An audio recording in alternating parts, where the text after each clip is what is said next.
ایک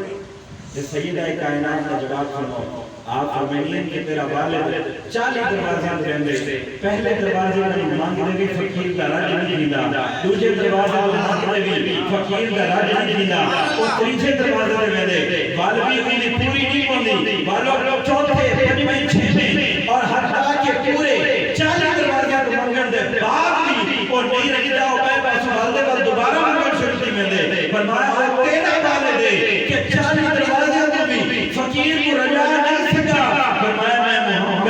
میں فاطمہ دا جڑا والد محمد ہے فرمایا بنامن واسطے دروازہ ہکو ہے لیکن جنن دی کوئی فقیر آندے آندا فقیر بن دے ویندا دنیا دا داتا بن دے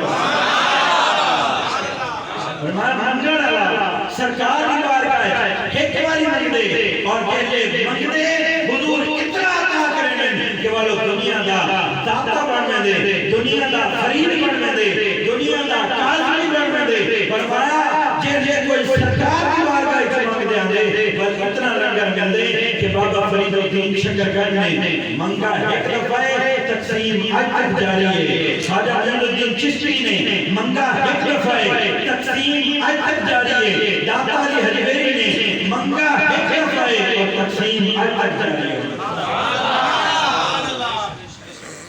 آدھنا نشان سجدہ جبین پر رہے تو کیا ہوا نشان سجدہ جبین آدھے متھے تھے اے بندے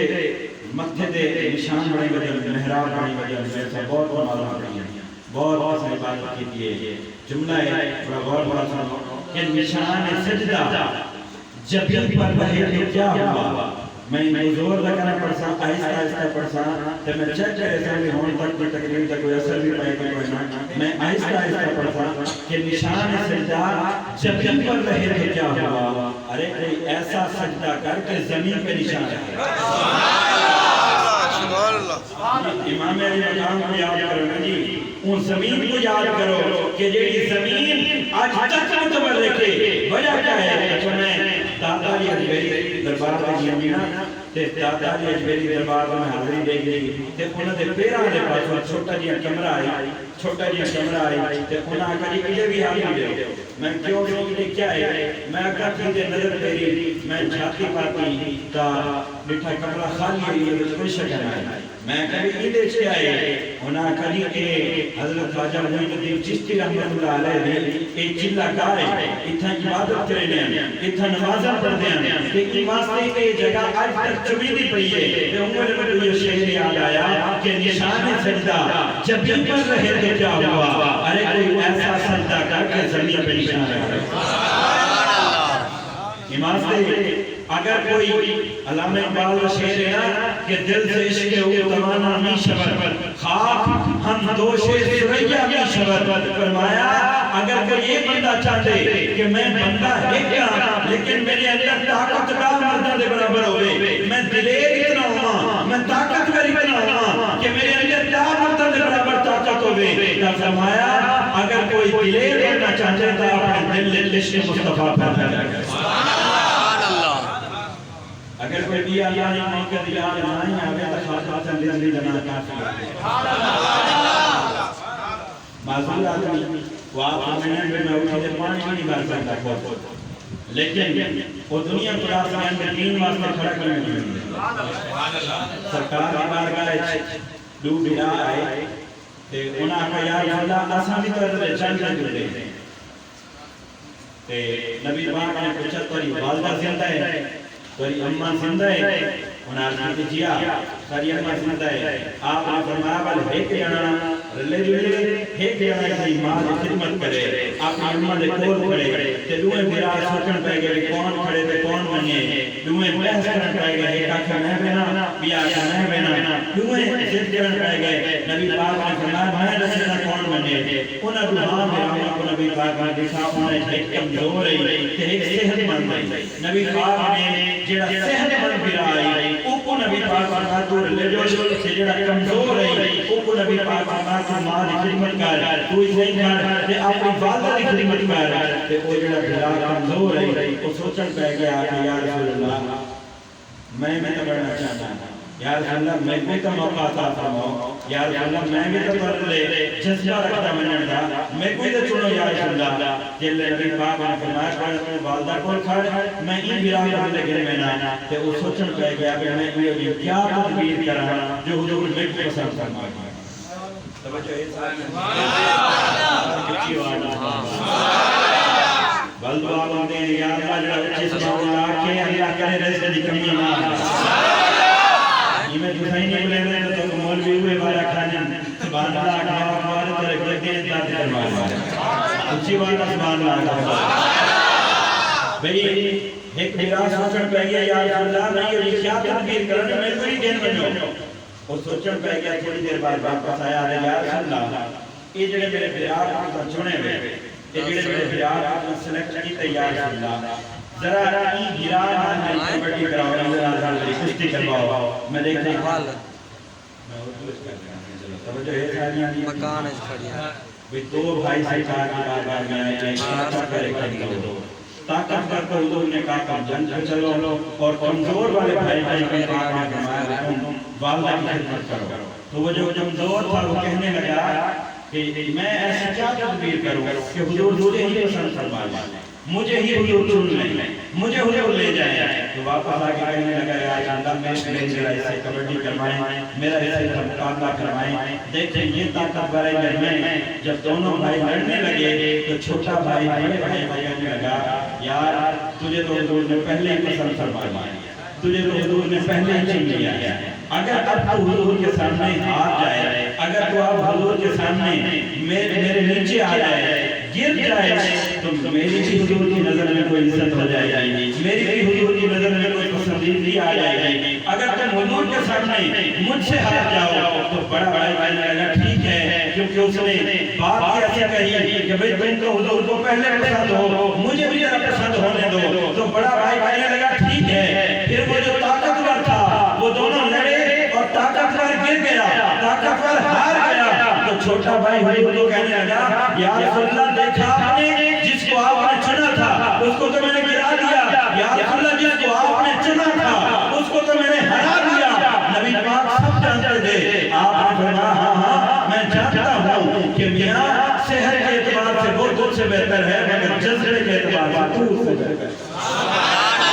تو میں نے جب یہ روایت پڑھی تو مجھے خادم سرجردی صاحب اسی دن یاد آئے کہ یارو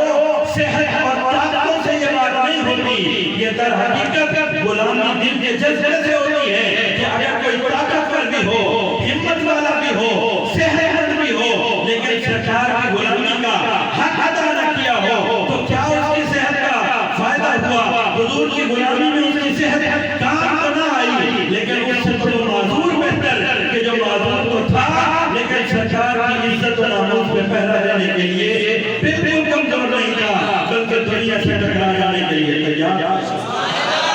اور رضوی صاحب ایک شعر پڑھتے تھے کہ جنہیں یار خرید نہ کیتا مولوی ہوندے پلے جنہیں یار خرید نہ کیتا مولوی ہوندے پلے ایتھے اوتھے دھواں جہانی پہنے ادانوں پھلے کہ جنہیں یار خرید جا کیتا مول نہ ہوندے پلے ایتھے اوتھے دھواں جہانی پلے پلے پلے. میاں محمد بخش رحمۃ اللہ علیہ نے اسی طرح کا جملہ کہا کہ جے میں ویکھاں اللہ اللہ جے میں ویکھاں تو جو ہے سچی نہیں یہ بات سے زبان جے میں ویکھاں اللہ بلے کہ کچھ نہیں میرے پلے. علامہ جلال الدین رومی کہتے ہیں غریبم یا رسول اللہ غریبم. توجہ سبحان اللہ. آپ جب تک حضور کی طرف توجہ نہیں لے جائیں گے اس شعر کا مزہ نہیں آئے گا. آپ ذرا نظریں جھکائیں حضور کو یاد کریں ہاتھ جوڑیں اور سرکار کی بارگاہ میں جملہ پڑھیں غریبم یا رسول اللہ غریبم غریبم یا رسول اللہ غریبم. یہ اس غریبی کی بات نہیں چل رہی کہ جس کے پاس پیسے کم ہوں یہ اس غریبی کی بات نہیں ہے کہ جس کے پاس دولت نہ ہو یہ اس غریبی کی بات نہیں ہے کہ جس کے پاس جائیداد نہ ہو یہ اعمال کی غریبی کی بات ہے کردار کی غریبی کی بات چل رہی ہے کہ غریبم یا رسول اللہ غریبم ندارم در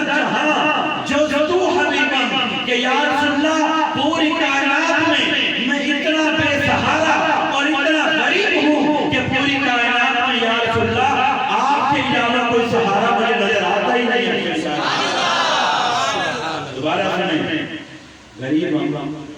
یا رسول اللہ غریب ندارا در جہاں جز تو حبیبا. اور اگلا شعرہ بری نازم کہ ہستم امت تو. یا رسول اللہ مجھے فخر ہے کہ میں آپ کی امت میں پیدا ہوں. بری نازم کہ ہستم امت تو. اگر آپ میں سے کسی کو ابراہیم علیہ السلام کی امت میں پیدا کیا جاتا تو کیا آپ لڑتے خدا سے؟ بولو سارے. کیا آپ رب سے بحث کرتے؟ آپ کو اگر سلیمان علیہ السلام کی امت میں پیدا کر دیا جاتا تو کیا آپ رب سے مقابلہ کر سکتے تھے؟ نہیں. لیکن یہ رب کی کرم نوازی نہیں ہے تو اور کیا ہے کہ جس محبوب کی امت میں موسیٰ علیہ السلام جیسے پیغمبر کہتے تھے کہ یا اللہ مجھ سے نبوت لے لے، رسالت لے لے، مگر مجھے آخری پیغمبر کا امتی بنا دے. تو جس امت میں آنے کے لیے موسیٰ جیسے پیغمبر چرکتے ہوں تمہیں بلا وجہ رب العالمین نے کرم فرمایا اس امت میں پیدا کر دیا. بری نازم کہ ہستم امت تو. میں چوتھا مصرع تب پڑھوں گا جب آپ کی توجہ پوری طرح میری طرف ہوگی. میں دوبارہ پڑھتا ہوں، اگر توجہ نہ ہوئی تو میں چوتھا جملہ نہیں پڑھوں گا، میں پھر دوبارہ دہرا دوں گا. میں پھر پڑھتا ہوں کہ غریبم یا رسول اللہ غریبم ندارم در جہاں جز تو حبیبم. بری نازم کہ ہستم امت تو. گناہگارم ولیکن خوش خوشی. یار اللہ گناہگار تو ہوں لیکن کیا یہ اعزاز کم ہے کہ میں آپ کی امت میں ہوں؟ یا رسول اللہ گناہگار تو میں ہوں لیکن قیامت والے دن جب فرشتے پوچھیں گے کہ ہے کوئی تیرا وارث تو میں کہوں گا کہ سرور کہوں کہ مالک و مولا کہوں مجھے.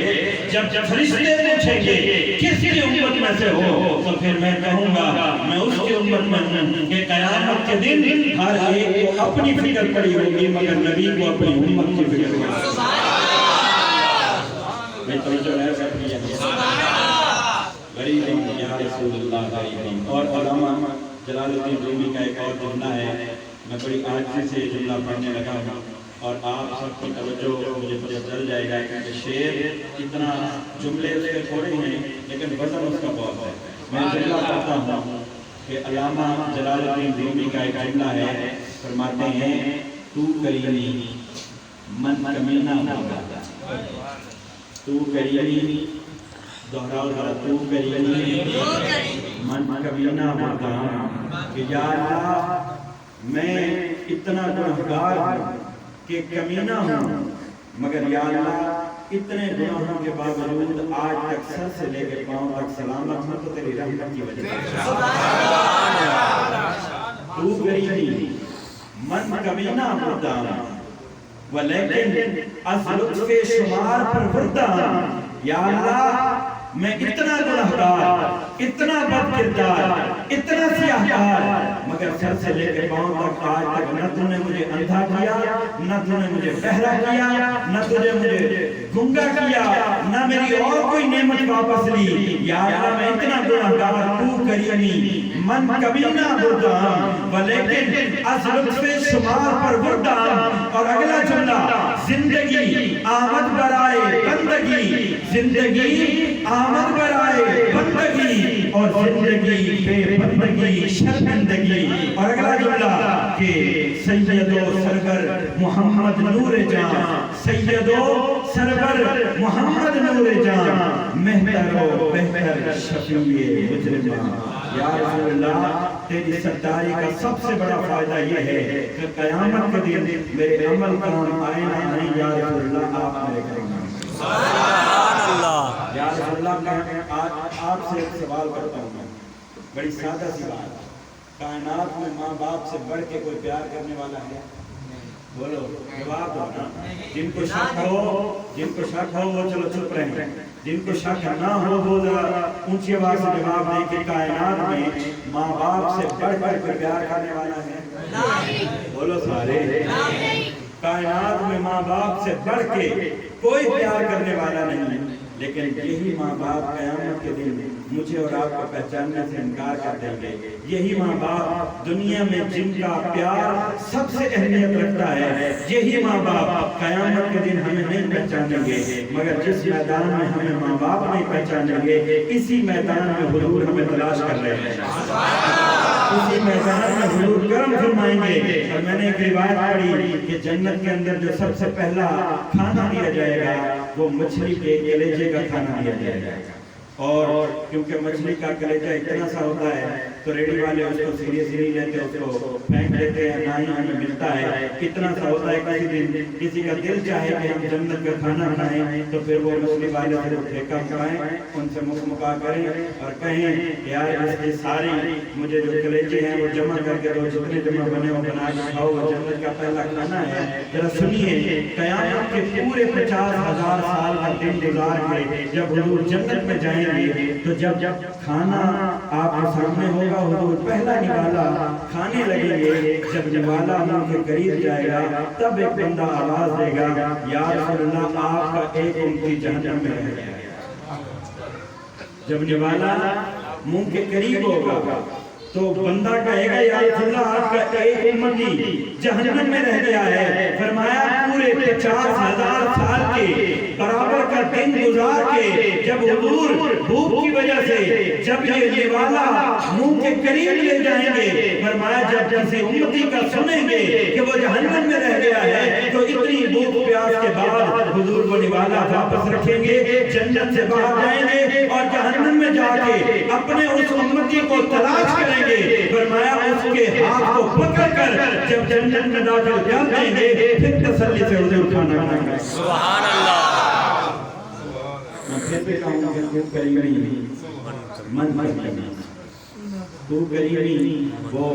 ہندو کی بات مجھے یاد ہے،